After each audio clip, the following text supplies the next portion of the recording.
Welcome to the Property Investors Podcast. Thanks so much for tuning in. Make sure you subscribe so you never miss an upload. You can catch us on Apple Podcasts, Spotify, and YouTube. Enjoy this week's show and don't forget to share it with all your friends. Welcome to the Property Investors Podcast. My name is Russell Leeds. My name is Ricci Mandal. And on this week's show, we're going to be talking about creative ways to finance your first property deal. Now, a lot of people want to get started investing in property because they realise that property investment is a fantastic way to make money. However, a lot of other people kind of think that property investing is just for the rich. Well, I always thought that. When I was getting into property and I was looking into it and I saw, Samuel's stuff online, like the YouTube videos, I was just thinking, you've got to have a lot of money to get into property. But then when I started to really look into it, and the different ways and strategies that you could use that Samuel was talking about, I realised that actually that's not the case. Yeah. So that's quite interesting then. If you were in that sort of situation, so when did it sort of first dawn on you? Actually, I don't need a lot of money to start investing in property. I remember I was watching Winners on a Wednesday. Okay. And I was going through Winners on a Wednesdays, and I was watching the first few ones, and they were saying, I've done this with little or no money, not like putting down massive house deposits. And I was watching these Winners on the Wednesdays, and I was thinking, it's just these couple of people that have done this. Let me watch a few more and see where, because then in my head I'm thinking, if I watch another 20 episodes of it, which there was hundreds of them, I was thinking, these next 20 people are going to say, I put down, £500,000 into this deal. And the more Winners on the Wednesdays I watched, the more I realised that most of the Winners on the Wednesdays, I'd say 80% of them did it with little or no money, and they raised finance, or they used creative different ways to get the property deals. And that's when I realised, actually, this can be for me as well. I can do this. And what were you doing at the time? Like, did you have a lot of money saved up? I had £500. £500. Yeah, and I'd stopped DJing about 6 months before, so I didn't have any money coming in. £500, no money coming in. So that's why putting a big deposit down for a house and having loads of money wasn't going to be an option for me. And I'm very glad that I stumbled across Winners on a Wednesday videos that actually did it with no money. All right, so in that case then, because my very first deal, I had no money. I was like 20 or 21 sort of age, and totally broke. Right, totally broke. I probably had less money than you. Really? I probably did. Oh, it's rough. That is rough. It's horrible, isn't it? So what did you? I can remember because I used to work for my dad when I was that sort of age, and I was on a really low salary. And I can remember sort of some months where it was like, can't afford to buy any food. I have to just get beans on toast again type level. It's crazy now looking back, but. Yeah. I'm glad that I did it though, because it means I'm glad I've been there. And I think one of the worries with my kids, I don't want to make it too easy for them. Yeah. My parents never made it easy for me. I had to work and earn for everything. Even because I passed my driving test when I was 17, and I was on a very, very low income then. But I had to spend all my money on my driving lessons. Yeah. And I booked this one. They were the cheapest, but they only did Walsall, and I live 3 miles outside of Walsall. So rather than pay an extra few quid for a different instructor, he wouldn't come to me. I used to walk the 3 miles to Walsall, do my lesson, and then walk back. Oh. Do you know, it's funny though, because I'm glad I went through that as well, because me going through that now, this is one of the reasons why I do these podcasts, and I come to the training events with you guys, because I've been through that and I've had that mindset of you need money to get started, but now I'm where I am today. Now I come back because I'm like, I've been there, I know other people are there as well, so let me help you, show you how I did it, let me show you how it was possible for me. Yeah, that's true. So what did you do then when you first got started? What was your... So the first kind of strategy that we used was rent to rent, because you don't need a lot of money to get started in rent to rent. You can do it with no deposit and no rent up front if you negotiate well. Yeah. But I mean, if you do need some money, it will only be a few £1,000s. I didn't even have the few £1,000s. So how did I raise it for our first deal? We needed about 2.5, just over 2,000, about 2.5. And I raised it from a family member to get my first rent to rent deal. But then, interestingly, what happened was, as I got the rent to rent, it was through an agency, and when they realised that I was paying the rent on time and I was actually saving them and the landlord money, they started to give me more rent to rents, which I could do no deposit down and no rent up front because I had a good relationship with them. So do you want to just maybe explain what your figures were on your, because some people might be watching this thinking, I don't actually know what rent to rent, what rent to rent, what were your figures like, and how did you make money from that first deal? So the first deal, we paid the landlord, so we rented the property from a landlord. We didn't buy it, we rented it, and the rent was £995 a month.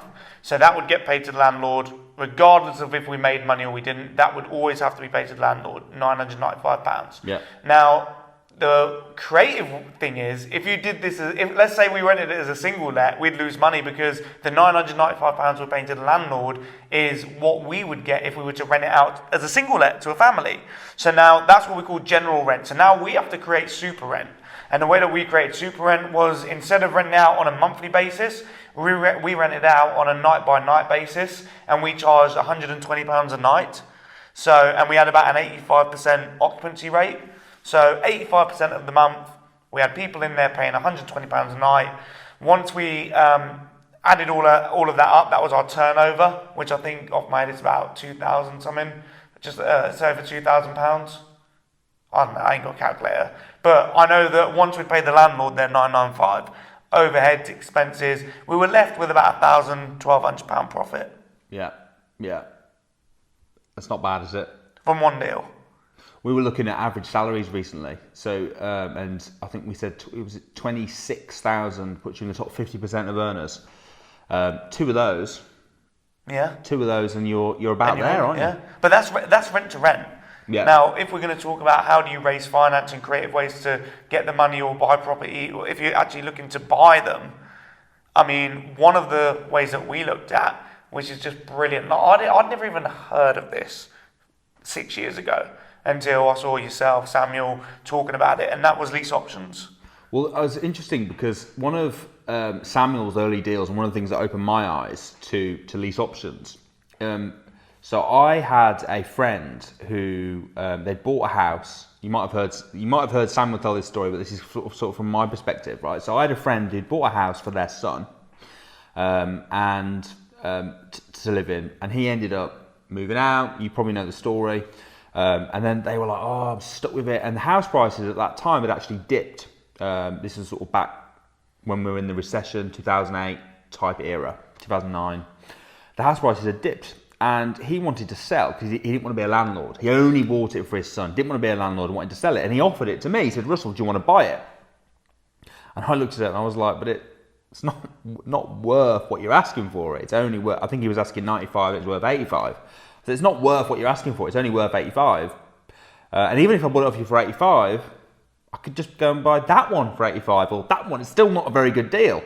And he was like, come on, I think it'd be a good deal. I said, nah, no, I'm not. I'm all right, thanks. So then, about a couple of weeks later, I hear from the guy. He's like, I'm selling the house to Samuel. And I was like, what is Samuel thinking, right? Like it's a rubbish deal, right? So I rang Samuel. I was like, why are you buying his deal, mate? It doesn't work as a deal. It's more expensive than it's worth. And even if you pay what it's worth, which he won't accept because he's negative equity, if you pay what it's worth, it's still just 2 a penny. And then he explained to me, he's like, oh no, I've not actually bought it now. And he explained about a lease option, about how he's got an agreement to buy it $495 in 7 years' time. And he's basically doing a rent to rent on it in the meantime. So Samuel started making cash flow from it as a landlord immediately because he took over the mortgage, but the mortgage was like really, really low. And interest rates were super low back then as well. So he took over the mortgage, started making cash flow immediately, and then when it came to buying it, it was now worth like 130 or something, and he bought it for 95. So Samuel paid the landlord an agreed monthly rent, and then he has the option to buy it in a few years' time, or 7, 8, 9, 10 years' time, whenever they agree. Yeah. So not only does he get the cash flow, but he also benefits from the uplift and gets a cracking deal. We've just done one ourselves right now. So we've just signed for it for its lease option agreement for a hotel. So the reason the owners want to sell, the owners own it, and they were renting it to someone, and that contract's just come to an end. And there's a standoff between the two because it needs a bit of work spending on it.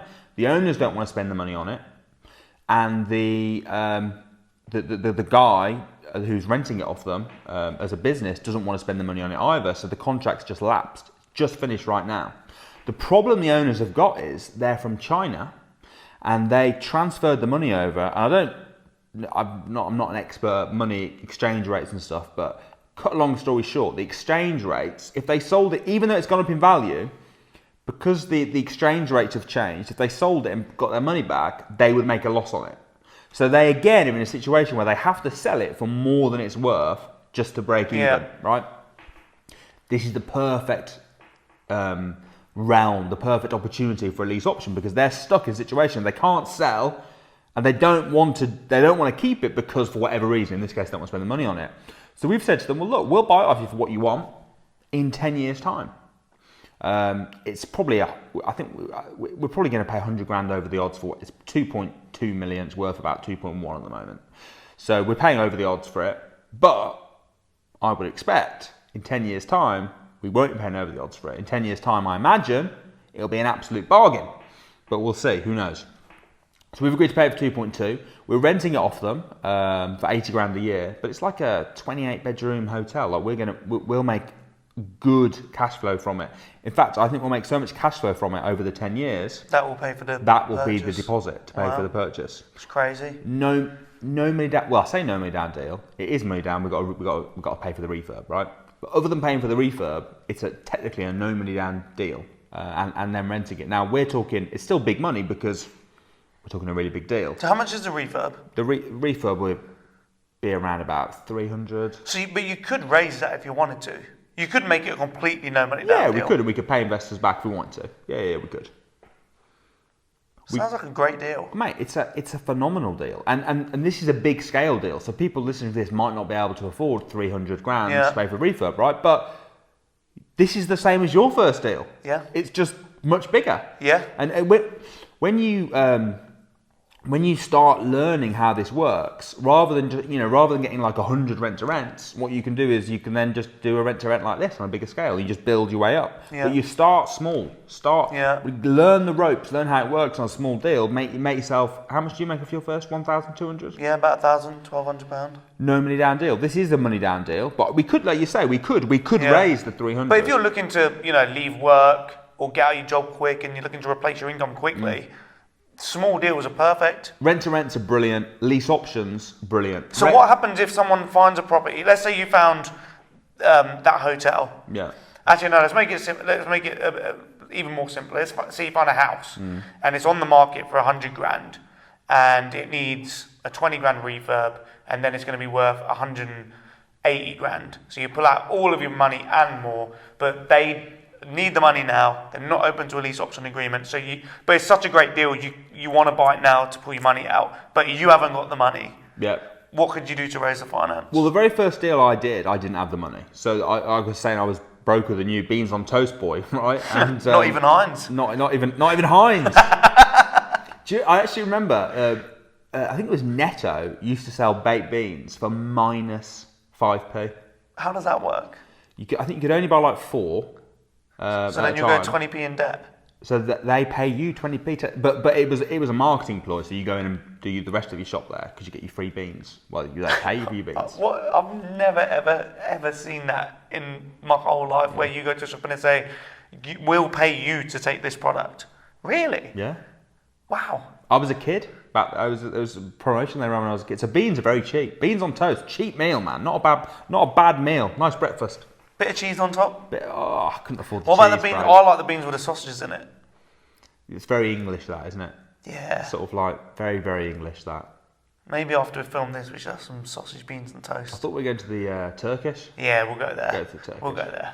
Anyway, what was your question? Something about beans. Oh, yeah. First deal, how would you buy? Yeah, so my first deal, I didn't have any money. So I got a mortgage, which is, the great thing about property is you can get, there's lots of professional finance out there. You've got like mortgages, you've got bridging finance, you've got development finance. There's lots of professional finance where they'll lend you and put a charge on the property, which is great. Gives you a good start. And then I just got a loan for the deposit. So it was a no money down deal. Okay. We've spoken about lease option agreements. Yeah. We've spoken about you bought your first one with a mortgage and then got a loan for Yeah. the deposit. So let's say you find the same house, but it's unmortgageable. Okay. What would you do then? If the property was unmortgageable, Yeah. well, you can still get bridging finance. You can get bridging finance. If it's unmortgageable. So you can bridge finance properties that are unmortgageable because a bridging loan isn't a mortgage. A mortgage is a long-term loan to buy the house, but a bridge is just a short-term loan to bridge the gap between you buying it and putting a mortgage on it. And the good thing about mortgageable properties is a good chance you'll be able to avoid stamp duty, for example, which I know we've talked about before on the show, which, especially on more expensive properties, is a big saving. And because it's unmortgageable and most people can't get a mortgage, it rules out a lot of the market as well. Yeah. So, what drives the price up of things? Well, we'll talk about supply and demand. So if there's lots of people that want a particular thing, the price is going to rise. If you've got an unmortgageable property, you're probably ruling out 99% of the market that don't want it. Yeah. Because they don't want the hassle. They can't buy it because they need a mortgage, or they don't know about bridging finance, or they're not, prepared to get a bridge because bridge is more expensive. So you could raise finance from investors. Investors, 100%. Yeah, professional finance, you could use investors. Personal finance is always really good, especially if you've got money. So, for example, let's say you've got 20 grand in the bank, but you don't want to spend the 20 grand because you need it for other stuff. You could get a loan for 20 grand, use your personal 20 grand that you had to pay for the property and the deposit, and then have your loan to pay for because technically you can't have a loan to pay for your property. But if you have money, you can then get a loan, and then which 20 grand are you using? I've never actually thought that. It's quite interesting.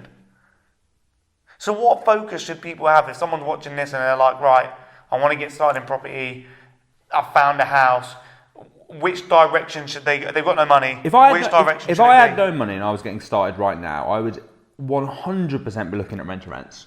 Yeah. 100%. But I'd be looking at rent to rents with a lease option in mind. Because when you're renting it off them, I'd always ask the question, hey, as soon as you've got the rent-to-rent secured, yeah, but would you ever consider selling? And if you could flip it to a lease option agreement, I mean, bear in mind, right, we use the word lease option. It's an option. You don't have to exercise the option. With our hotel, for example, if we have 10 good years making good cash flow, but for some reason the property market drops to $1 million, we'll just have our good 10 years and then say, thanks, but no thanks, you can keep the hotel. Or, if you want, you can either keep it, or we can extend for another 10 years and give us the option again. But right now, we're not buying it. Yeah. So you don't have to buy it. You could just not buy it at the end. However, we know that over time, property prices tend to go up significantly. So if you were agreeing the price today, even if you're paying slightly over the odds today, there's a very good chance that in 10 years, 7 years, whenever it is that you've agreed, there's a very good chance that now that will suddenly look like a bargain. Yeah. And what does that process look like if you get a lease option? I mean, does it have to go through solicitors? Do you draw up the contract? How does it work? You could draw up the contract. You obviously need a contract. I would 100% recommend not doing that though. I would recommend getting a solicitor that understands lease options. The reason being, let's say for example, you owned an asset that was worth 100 grand. And because we'd agreed a deal 10 years ago, I was now going to buy it off you for 10 grand, even though it was worth 100. You would want to fight me on that. And quite often, if it works out that, as it turns out, it was a terrible deal, people are like, I don't want to pay. So if they can sort of say, oh, I didn't understand the contract, or take you to court, who knows? Yeah. If they've been legally represented by a solicitor who's explained to them the risks they're taking, etc., then you're totally protected. And I know people that have had that. In fact, that story I was telling you about with Samuel, they didn't want to sell it to him, and they contacted their solicitor to see if there's anything they could do to get out of it because it had gone up so much, and the solicitor said no, there's nothing you can do. Well, lease options are quite because if I remember correctly, lease options are actually started and were more common on commercial units. Oh, that's how it started, on land. Yeah, mainly. I mean, that's what most of our lease options now. I know we're talking about the hotel, but most of our options are on land. And then the idea is, if we get planning permission on the land, what happens to the value of the land? You're forcing the value up massively. So let's say you've got a piece of land that's worth 100 grand, but if you got planning permission for 20 houses, it's now no longer worth 100 grand. I mean, it depends on the value of the houses, etc. But it could be worth $1 million. But you wouldn't pay the owner of the land a monthly fee? No. Because you can't then rent out the land yourself while you're trying to get planning? All it is an option. We don't even really take control of the land. It's more like they can carry on using it for whatever they want. It's more You're like just doing the background work to get the planning. Yeah. And if we get planning, then we can buy it off them. Yeah. So it's almost more like just a restriction on the land, so they can't sell it. We're protecting the land, so we've got the option to buy it, and they can't sell it or do anything in the meantime. But we don't actually. I don't go and play football on the land or anything. You know, we don't. Oh, that's not a bad idea. Why don't on one of your pieces of land can we build like a golf course or a football pitch or something? Oh, I don't know. It's not worth it, is it? Because then, like, what happens if we build a golf course on the land? How much would that? I don't even know how much that would cost. I imagine it's a lot more than you'd think. Because you'd think, well, it's probably. Just grass. There'll be a lot of landscaping that would need to be done, wouldn't there? Yeah. A lot of maintenance. And keeping the grass. Can't we just go to a local golf club and you can beat me there instead? Yeah, we could. Can you play golf? No, that's why I said you could beat me there. What's your football? Do you play cricket? I don't play cricket. I don't play boring sports. Golf, cricket, darts. So what do you play? I play football. Right. I play racket sports. So I used to badminton, Boring. tennis. They're boring. Do you know what though? I played golf for about 3 months, and I joined the golf club. This is when I was living in Lichfield. I joined Lichfield Golf and Country Club, and I used to go around the 9-hole. And I played for about 3 months, and I realised after about 3 months of playing that I was going to have to put in an awful lot of time and effort to get good. Yeah, but that's like with anything though. But I wasn't prepared. Or maybe when I'm like retired, I might start playing. I wasn't prepared. I already play football every week. I go to the gym. I do lots of other stuff, and I wasn't prepared. I didn't enjoy it enough to put in the hours and hours and hours I was going to need to get good. And it's so frustrating because I feel like I was getting somewhere, and then suddenly, out of the blue, I was shit. Well, it is a hard sport. I think golf is the hardest sport to be consistent at. Because with football, we play football every week, and it's like, yeah, every now and then you might not be on your game. Yeah. But more times than not, you play. With golf, it can be a very inconsistent sport. I'd like to play cricket though. I've never really played cricket, but I'm quite good at all the skills I would have thought you'd need. But I don't know. I'll have to play. But I imagine I tend to be quite good at most sports. Do you know one of those people that you're just good at everything? Good. You're good at table tennis. I remember we played table tennis. But table tennis isn't. Are you good at tennis? I don't know, because table tennis is slightly different to real tennis, isn't it? It's totally different. It's a totally different skill. Tennis. I'm better at table tennis than I am at tennis. Why? I played more table tennis. I used to play tennis when I was a kid. Do you play tennis at the gym? A little, occasionally. Well, occasionally. I'm going to play Chris at David Lloyd. I've played Evans a few times, but I beat him so bad. It wasn't fun, you know. I'll have to play Chris, because Chris is meant to be quite good. We'll have to have a game. We'll have a game, bro. Well, we'll have to have a game. We'll do it. But when we're talking about, where were we? Creative ways to finance properties. So when we talk about financing, I don't know why we're talking. We always go off on these little things like table tennis and these different topics. That's why it's a podcast and not just like a YouTube video, because people are like, "What are they talking about?" But creative ways to raise finance for properties. I guess what I've kind of got from the conversation we've had so far is, yes, you can use creative ways to raise finance, but also it's not always just about raising the finance. It could be about the strategy you use, so that you don't even need the finance. No, you don't. And I like I say, are there any other things we get? So you've got raising finance, You've got professional finance, you've got investors, networking's a great way. What do you think of crowdfunding? It's very similar to bridging. So they'll put a charge on it. They won't give you all the money. Yeah. They'll give you a percentage. Okay. So why don't we leave the folks that are watching this or listening to this, why don't we leave them with a list of ways that you can finance properties? Well, the first thing you need to be able to do if you want to make any money, and the skill, the thing is, why would I lend you money if you had nothing to bring to the table? Well, you wouldn't. No. So if you're doing a joint venture or whatever, you need to be bringing something to the table that they don't have. Now it's normally either time, expertise, or money. If you've got no money, then you need to have time and expertise. So one of the most important skills that you can find, and what you did and what I did and how we got started, is we learned the skill of being able to find good deals. If you can find really attractive deals that are going to make a lot of money, you normally can find investors. Find the deal and the money will follow. Yeah, even if it's family. Like family lent to me when I first got started. Family lent to you when you first got started. You know, don't be ashamed of borrowing money from family. And then once you've borrowed money from family, you've got a track record then. You've shown, oh look, I've done this deal, this is what I made, and then other people will be interested. Or deal selling. If you find the deal and you can't find someone to joint venture with it, sell the deal onto them, but then document what they've done. I found this deal. It is a rent to rent. It makes this much money. And show people this is a case study of your work and what you can find and what you can do. Yeah. And then you can then say to them, look, this is the deal I found. You don't have to tell them you sold it. Just tell them the numbers. This is the deal I found. This is how much we had to put in. This is what we did. Bam, bam, bam. This is how much money it makes. I found another one. Would you like to fund it? And I will give you X% of the profits. Yeah. Deal selling is a great way to prove your... And rent to rent's a good way of proving credibility as well. And also, if you deal source and you're building up a list of investors, you're building up a list of investors that are wanting to buy properties. So if you come across your property yourself... and you've got a list of investors, you've got a group of people that are already looking to buy properties that you could raise the finance from. That you could joint venture with. There's lots of things. You need to put yourself in. You need to, number one, you need to learn how to find good deals. Then you need to get in the right environment and see what other people are doing. See how other people are doing it. But rent to rent, deal selling, lease options, joint ventures, raising finance, for me, that's probably the very best way of getting started if you want to get started in property. And then you can grow it from there. Start small. Once you get a few rent to rents and you're bringing in a few grand, then start saving that money to invest in property. I think we always talk, don't we, there's two types of income. You've got your fast pound, which is often the money you've got to work for. If you've got no money, you're probably going to have to work for the money. Then once you get the money coming in, you can then start investing that money and building your slow pound where the money starts working for you. Yeah. But you can't get money to work for you if you don't have any money. No. So you've got to put the work in first, and there's lots of ways in the property space that you can do that.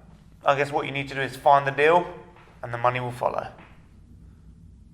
That was like my words of wisdom to end that the was podcast, like your words of but wisdom. You didn't. I didn't back you up on it. You didn't back me up on it. Shall I do it again? Do it again, and then I'll back you up.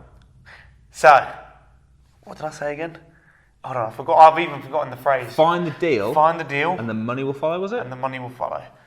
Find the. Sorry, you go.